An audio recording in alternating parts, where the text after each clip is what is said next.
Quicksort is another common sorting algorithm, and it's actually very similar to merge sort. The idea is that instead of splitting the array into two equal halves and then sorting those halves, instead, we're going to pick a random value, and for convenience, we usually pick the rightmost value, and this is called the pivot value. So the pivot value is special because what we're going to do is we're going to iterate through every single value in the input array except for the pivot value, so basically every value before the pivot value, and we're going to compare that value to the pivot. And every value that's less than or equal to the pivot value is going to be in the left partition of the array. So what we're going to do is take the input and partition it into two pieces, a left and right piece, where every value that's less than the pivot, less than or equal to the pivot, is going to go in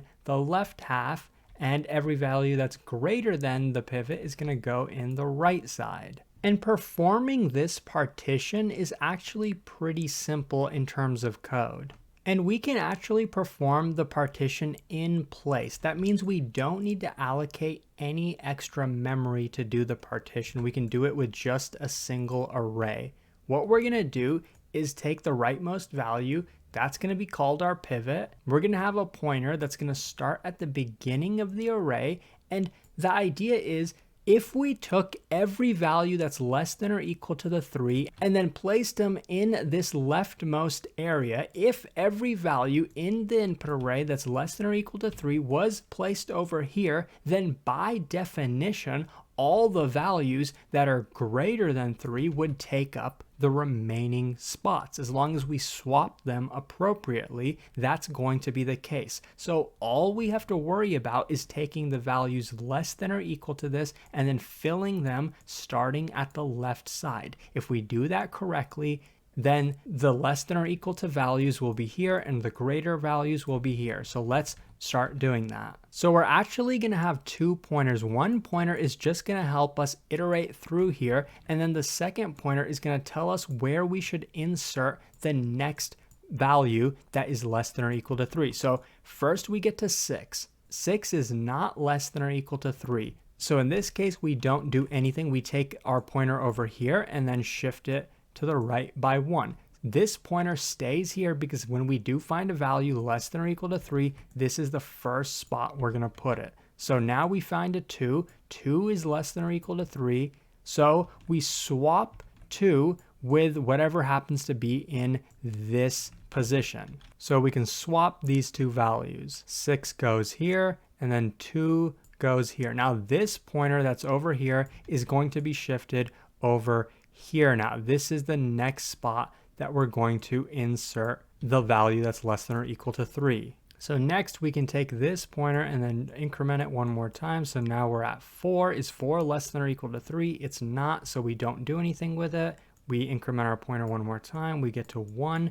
1 is less than or equal to 3. So that means this 1 is going to be placed where this pointer happens to be. So we'll be swapping these two, placing the 1 over here, and placing the 6 over here. And then this pointer will finally reach the pivot index, and we don't really need to do anything. We basically ignore that. But at this point, our array looks something like this: 2, 1, 4, 6, 3. We wanted to partition the array such that every value less than or equal to this was on the left side, every value greater than this was on the right side. But where should we actually put this pivot itself to satisfy that? Well, this is where our pointer ended. That means our pointer is here. That means every value to the left of that is less than or equal to 3. So this is a good position to put our pivot at. So that's exactly what we're going to do with Quicksort.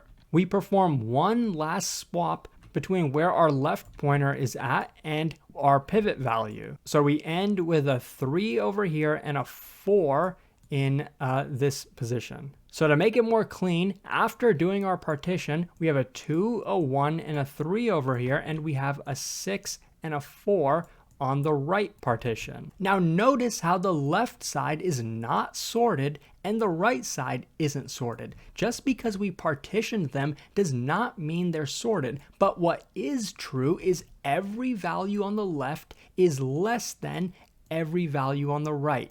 Every value on the right is greater than every value on the left. Now this is where the recursive step comes in. Now let's run quicksort on the left side and run quicksort on the right side. Now before we recursively run quicksort here and here, one thing to notice about the 3 is that it's already in sorted order. Everything to the left of it is less than or equal to it, and everything to the right of it is greater than or equal to it. So this 3 doesn't actually need to be part of our equation anymore. We can just ignore this. So it does exist, but we're not focusing on it. When we run quicksort on this subproblem, let's just focus on these two values. This is already exactly where it needs to be. And that's always going to be true of the pivot value. So now we're going to choose the rightmost element, which is going to be our pivot. So in this case, 1 is our pivot. We're going to start at the beginning of the array. We're going to compare 2 to the pivot value. Is 2 less than or equal to 1? It's not. So we don't do anything. And then we would take our pointer increment to be here. It's at the pivot, so we don't do anything. That's when we stop. And the last thing we do before we split the array is we take the pivot and swap it with wherever our left pointer would have been. Remember, our left pointer starts here, and since we didn't end up swapping anything here, our left pointer would stay here. So what we're going to do is take 1 and 2 and then swap them. Because we know our pivot should go at the beginning, 1 should go at the beginning, 2 should be here. And so this is the index that our pivot went to. And I didn't mention this earlier, but when we take the array and then split it into 2 pieces, we do it based on where the pivot value was inserted. So the pivot value 3 was inserted right into the middle. That's why we took the first 3 values and then put them over here, even though we didn't actually include the last value. And then we took all values to the right of that pivot and then, ran quicksort on them over here. But so now that our pivot was over here, we're going to take the 1 and it will go on the right side, and then all the remaining values, in this case 2, are going to go here, and that's essentially the base case anyway. So when we run quicksort on this and this, we're not going to do anything. Of course, an individual element is already sorted. And remember, for quicksort, we're not allocating any extra memory. These swaps that we're doing are happening in place. That's the advantage of quicksort over a merge sort. We don't actually have to allocate extra arrays. Now, running quicksort on these 2 elements, this is going to be our pivot. This is where our pointer is going to start, and this is also where our left pointer is going to be the pointer that tells us where to insert the next element that's less than or equal to the pivot. So is 6 less than or equal to the pivot? Nope. So we take our pointer, our left pointer will stay here, but our I pointer will be incremented over here. And that's how you know we can stop when we reach the pivot. And then the pivot will always go to the position that the left pointer stopped at. It was over here, so we swap these 2 values. So this would be a 4, and then this would be a 6, and then we would run quicksort on these 2 subproblems, 4 and 6, but this is the base case. This is also the base case, so we're done. Now remember, this is happening in place. These are not extra arrays. So if this is in the first position, this is in the second position, we know that 3 was in the third position, right? And that was always going to stay there. This is in the fourth and this is in the fifth. We have a sorted array. Now, based on this example, the time complexity looks very similar to merge sort because we're breaking it up roughly into equal halves. But the thing about the pivot is we're always picking the rightmost value, and it might not result in equal halves. So if the elements were arranged a bit differently, in this case, they're already in sorted order, we would have 6 be our pivot. And what we would end up doing is partitioning every value less than or equal to 6 on the left side. All of these values are less than or equal to 6. So in that case, we would split this into 2 subproblems where we have the first 4 values over here, 1, 2, 3, 4, And then on the right side, we would just have 6. And then this 4 would be the pivot when we're running this subproblem, which would, keep the values in the same exact order. All these are less than or equal to 4. So then this would end up splitting it into something like this, 1, 2, 3, and then 4 would be over here. And we would essentially continue doing this until we complete it, which would look like this, 1, 2, 3. And then lastly, we would split this into 1 and 2, the individual values. But then this, all of a sudden, the height of this becomes n, where previously if we split it into equal halves, we know then the height of it is going to be log n. But in this case, we're not splitting it into equal halves. So in the worst case, the height of this is going to be big O of n. Now for each level, we're still having to iterate through approximately the size of the entire input. That's approximately how many we're going to have on each level. So in that case, the overall time complexity becomes n squared in the worst case. So that kind of shows us that quicksort is not necessarily better than merge sort.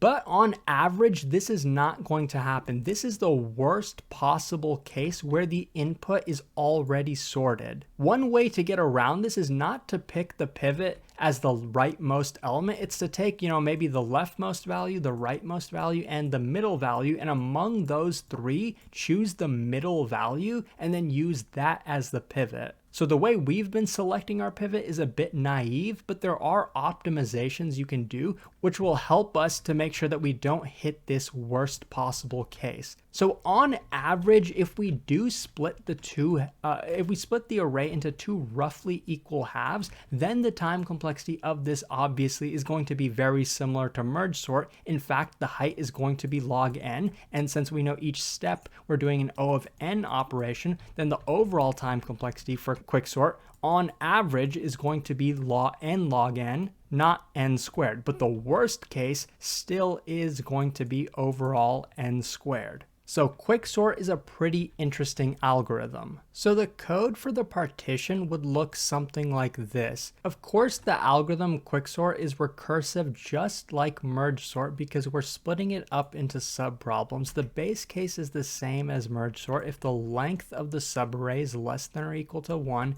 then the array is already sorted, we can return. Otherwise, we're gonna pick our pivot. In this case, we're doing it the naive way where we're just taking the rightmost element. We're also initializing our left pointer to S, which is the start of the array. And that left pointer is basically what's gonna tell us where we should insert the next value that's less than or equal to the pivot. So now to actually run the partition, we have a single pointer I, that's that pointer I've been referring to on the bottom, just scanning through the input. And we check, is this value less than or equal to the pivot? That's what we're checking here. If it is, we're gonna perform a swap. If it's not, we don't do anything. In this case, it's not less than or equal to the pivot. We don't do anything. We increment our pointer to be over here. Is this less than or equal to the pivot? Yes, it is. So let's perform a swap. First, we take the left value over here, put it into a temporary variable because we're about to overwrite it right now. We're going to replace it with the value at index I. This is that value. We're going to put 2 over here. And then we're going to replace this value with that temp value that we stored. So we're going to put 6 over here. And then lastly, we're going to increment our left pointer. So this pointer is now going to be incremented to be here. This is the next spot that we would insert a value that's less than or equal to the pivot, which is 3. So in general, this is how the partition is going to work. And don't forget, the last part of the partition is to take that pivot value and swap it with whatever happens to be at the left index. So in this problem, for this example, I'm pretty sure this is where we ended up swapping it with.